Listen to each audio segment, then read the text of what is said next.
and children along the West Coast. Now, why I'm really excited and excited is not the good word, why I'm really exasperated to have to bring this up today is the fact is that the entire dialogue coming from Fukushima has been a lie. It is probably the most detrimental and dangerous environmental disaster of all time. There are those that absolutely believe it was generated.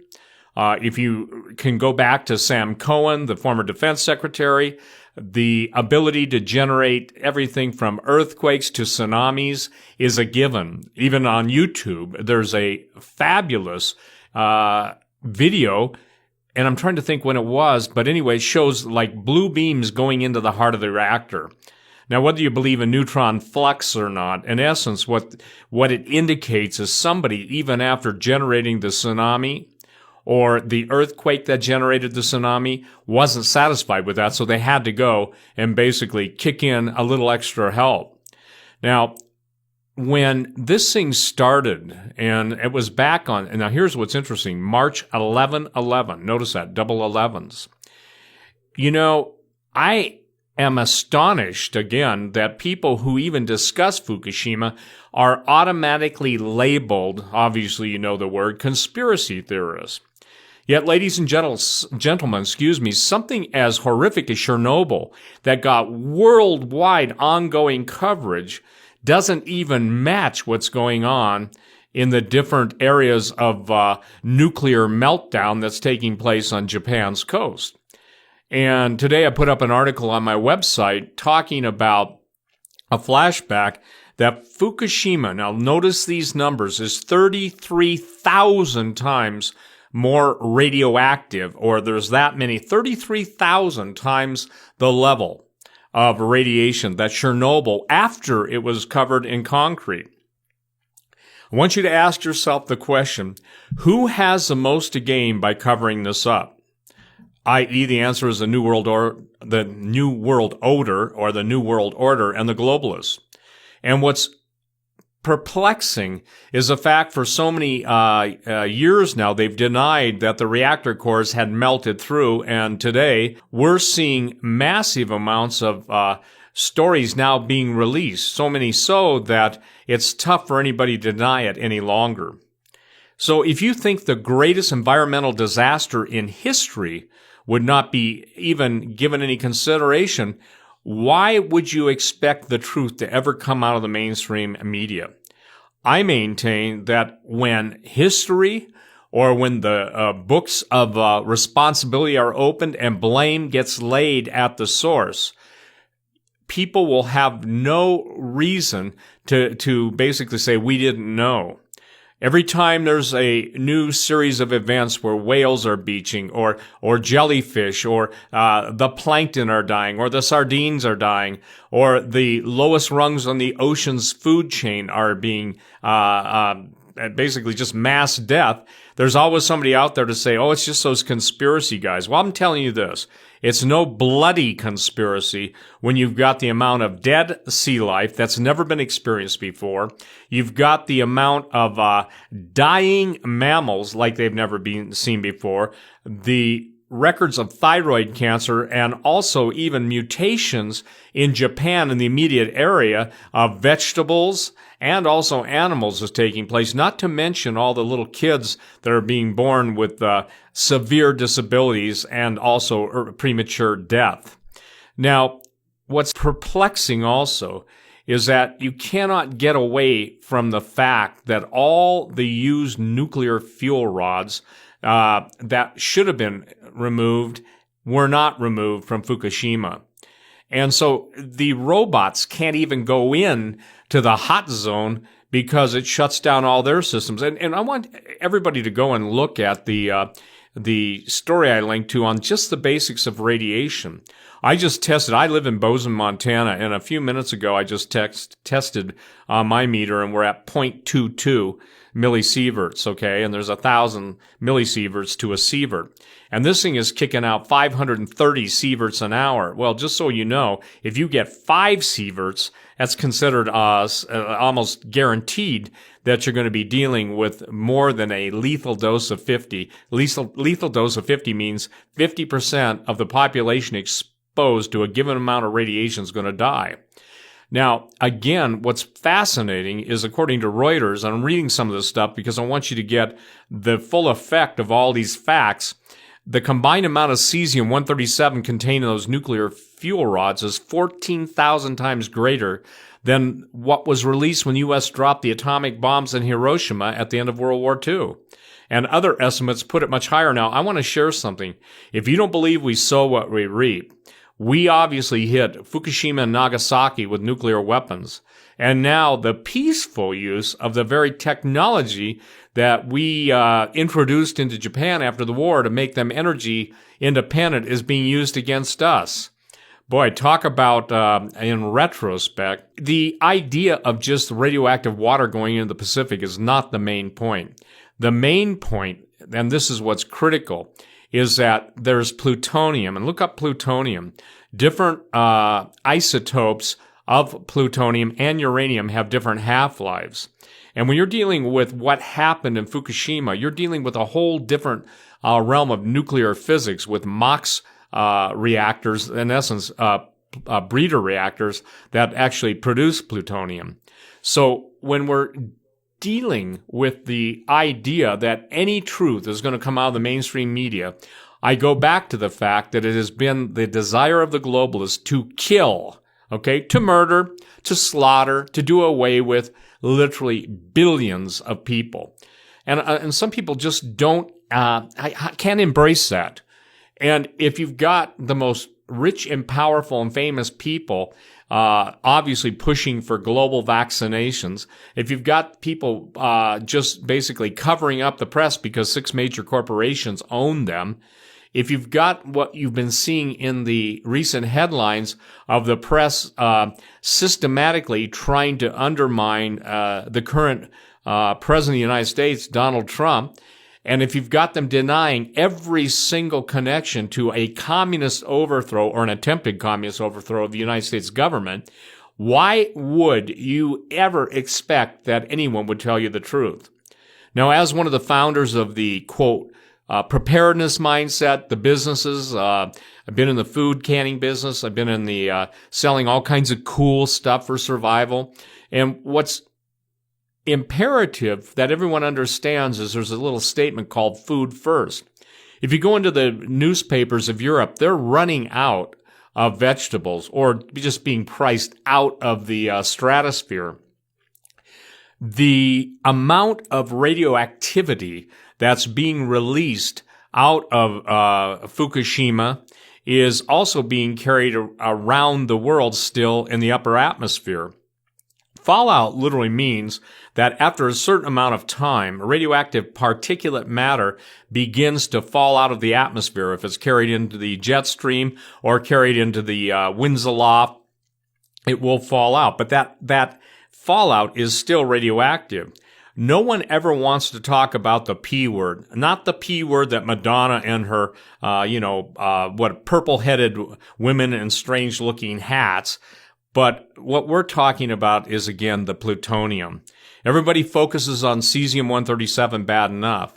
But when you're dealing with the issue of ingested cesium, in other words, you're eating this stuff, you're drinking this stuff, or you're, breathing this stuff, ingested radionuclides have a whole different mortality than just the exposure to the gamma or the beta radiation that comes off, beta and gamma being the worst.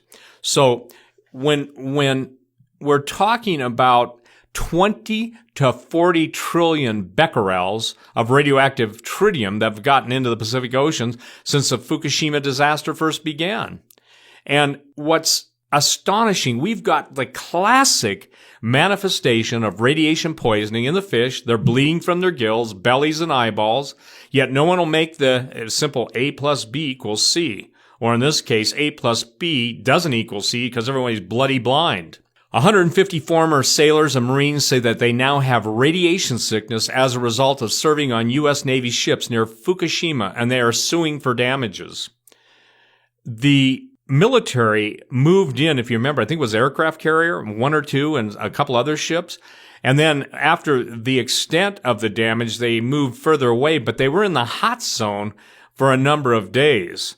And this is what's critical. Iodine-131, cesium-137, strontium-90. And remember in the old days of the above surface testing and the ocean testing, everybody was talking about strontium-90.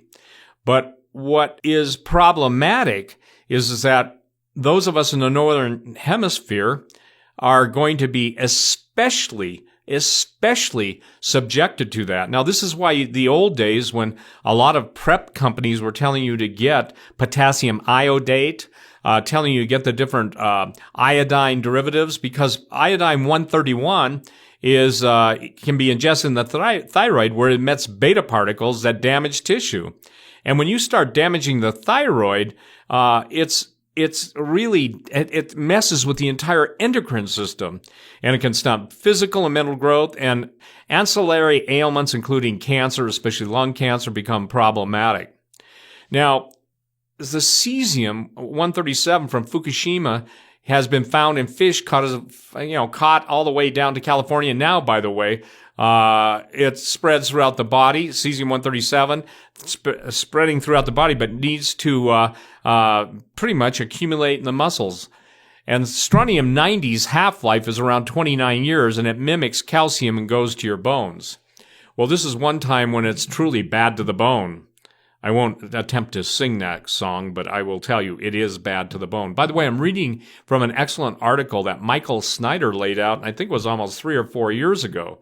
So for the record, March, we're talking March 11/11, coming up on the 6th year of 2011. We're going to be in a unusual situation to see what breaks loose. And these people, the occultists, have their, if you will, their magic tied to numbers, and they move basically in realms of number sequence.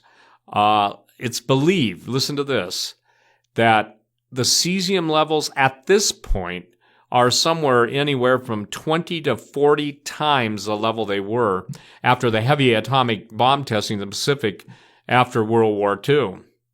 And when we see the endless release in the Pacific Ocean that will be ongoing for our lifetime, but our children's lifetimes, we have 40 million people alone in Tokyo that are having issues. I once maintained, I don't know if it will be, but at some point, should we have a major volcanic eruption around Mount Fuji, I can't even begin to tell you what my concerns would be beyond the obvious collateral damage from lava, ash, etc. But every day that this thing continues on, we should understand that the entire west coast of the United States and up into Alaska, down all the way into South America, obviously Latin America, on the western side of the Pacific, is becoming more and more at risk of very, very dangerous and damaging ramifications in the bodies of the people. So what am I saying we should do? Number one, stay on this Fukushima thing. Like I said, for the last couple of days, I'm trying to follow the direction of leading in my heart that I think is critical at this point. And when I start seeing so many lies clustering, that tells me that the mainstream press, or that, let's just say this, the control press, is trying to do damage control in anticipation of some really bad news coming out. Really bad news. We're talking about areas now that are going to be the DZs, the dead zones in the Pacific Ocean. We're talking about areas in literally Japan. Had this, how do I say this? If the same standards were applied that were applied to Chernobyl, go look do an internet search and see how closed down. And literally, it's a no-go zone going into Chernobyl. And you're talking about something in Fukushima that's 33,000 times more radiation. And people just kind of go, so what? Now, you can say, well, you're not saying so what, but what can you do about it? Number one, you hold your representatives accountable. Hopefully, with the new president, the new cabinet, people begin to see how this is. Now, I want to share something. There was a gentleman who developed a form of what would be called photoremediation of nuclear fission or nuclear byproduct breakdown. He was murdered. He had a company in, I think, Boise, Idaho, and I used to know his name because I used to talk about him all the time. But there are ways of neutralizing radiation known to the inner circle. But why would they neutralize? Again, I want to say that word, photoremediation. And if people don't think it isn't a big deal, then ask yourself, who has the most to gain by killing the guy that came up with probably one of the most brilliant ways to render active radioactive particles, just basically neutralize them. So the reality of what is happening is that it's planetary in scope. Getting back to all the most powerful men, the richest men. Remember, these are the people that want everybody else but them dead. And they're being generous, you know. They want to leave about 500 million people, obviously Georgia Guidestones, but everybody who is a population control freak is wanting the acceleration of people just simply die. Because, ladies and gentlemen, they're the elite. So many of them want to be gods. Yet you're a useless eater. And by the way, if you understand that what is happening now in the northern hemisphere as well as the southern hemisphere, those of you who have ever been to Mallorca, Spain, or even into the Sahara Desert, when they got snow there, they got problems. When you're seeing snow in Australia, when you're seeing snow throughout Southeast Asia, when you're seeing, if you will, anomalies that are off the chart because there were no charts capable of literally pinpointing the amount of damage being done. And so I want you to really pay attention to those articles I'm putting up on Fukushima and especially on the remediation, because one of the things you're going to have to move, and I'm saying this, at what level? Here's a question I'm going to pose to everybody who lives from Seattle down to the Baja. And you send me an email, and seriously, I'm being as gently persuasive as I know how to be. At what level will you decide that you can no longer stay on the coast? At what level? Go and look up, exposure levels to radiation. And look up, that some of this stuff is 530 sieverts, not millisieverts, sieverts an hour. And the thing is if you look at, lethal dose over a lifetime, I think most of the charts are 275, and that's over your lifetime.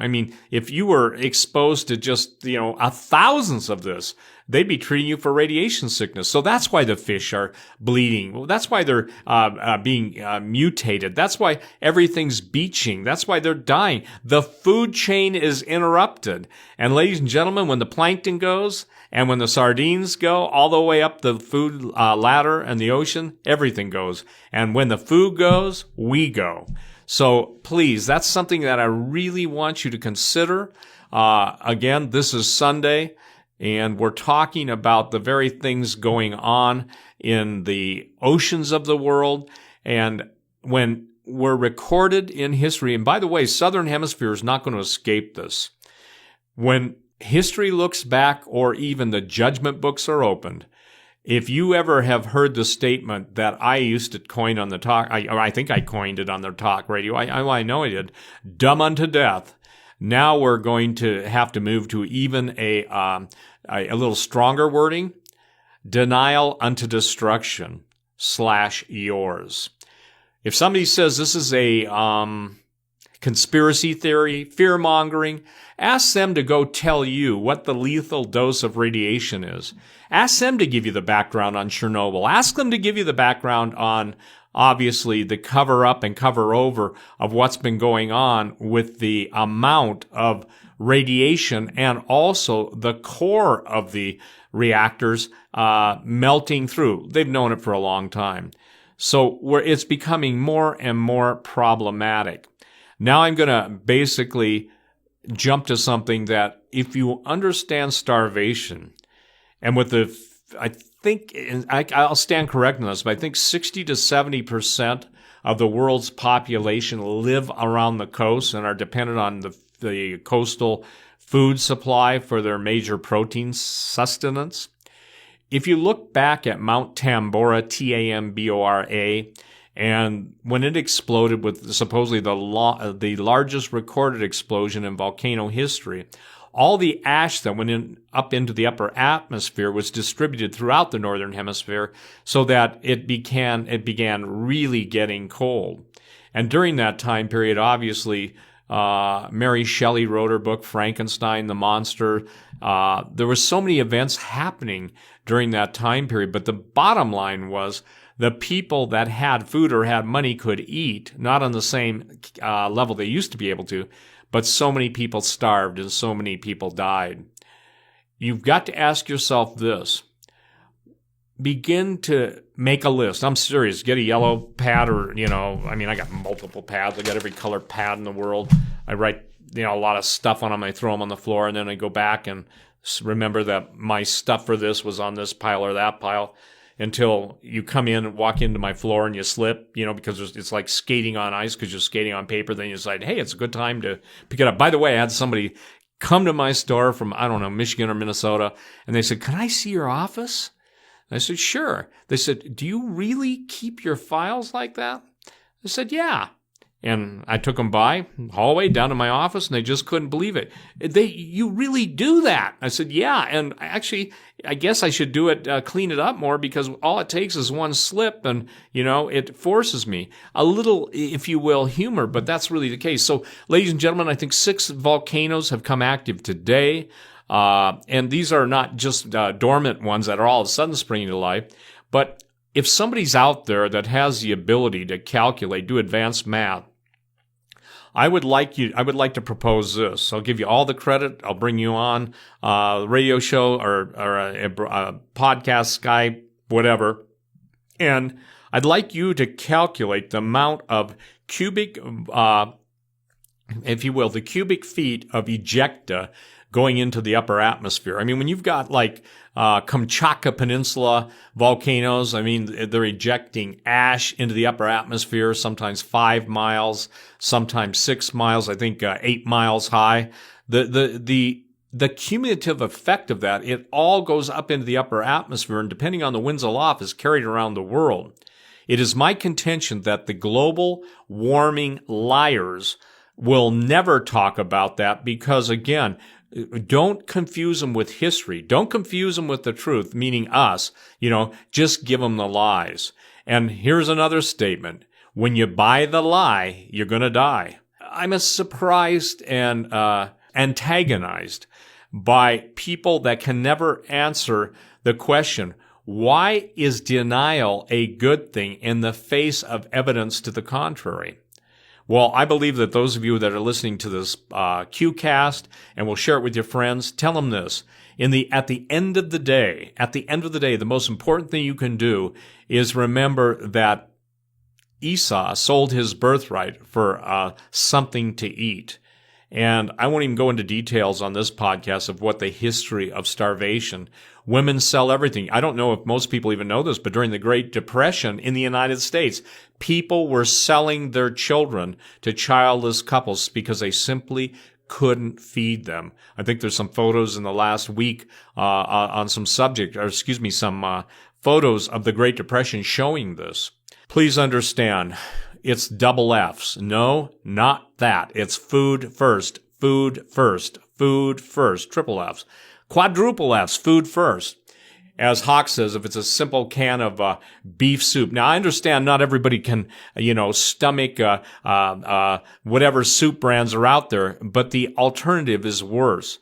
You don't even begin to think about anything else until you have a basic understanding of food. And ladies and gentlemen, again, I would encourage you to ponder this. Those of you who are capable of leaving and getting out of where you're at, I recommend you go to my website, stevequayle.com and trying to remember where it's at. On the right-hand side, my Ozark homestead, it's literally to the right, right off the right side of my page. And look there, there's a group of people that are putting together communities that have small houses, nice houses. They're just small in size, but also bunker space. Again, you see the billionaires have bailed out to New Zealand. You see the millionaires are bailing out into their million-plus condos. This is something that the average family can do. Why do I believe in it? Am I pushing it? By the way, I have no financial ties to them. I only basically put their ad on my website. The important thing is this. If you don't move now, what makes you think you can move later? Again, I want those of you to send me who live on the West Coast, from Seattle, even into Canada, even into Alaska. And Alaska's nice because at least you can go into the bush if you can. Same thing with different areas. And you can monitor the, if you will, the dispersion of radioactivity by watching reports and stuff.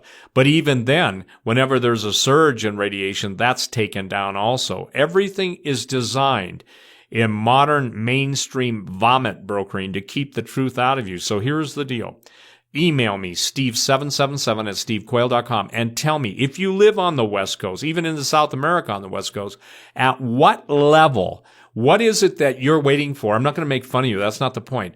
I got to get my understanding here. At what level radiation or what event will you have to basically support your decision to move? And if you think about, well, I got a job and stuff, then pray about getting a job someplace else.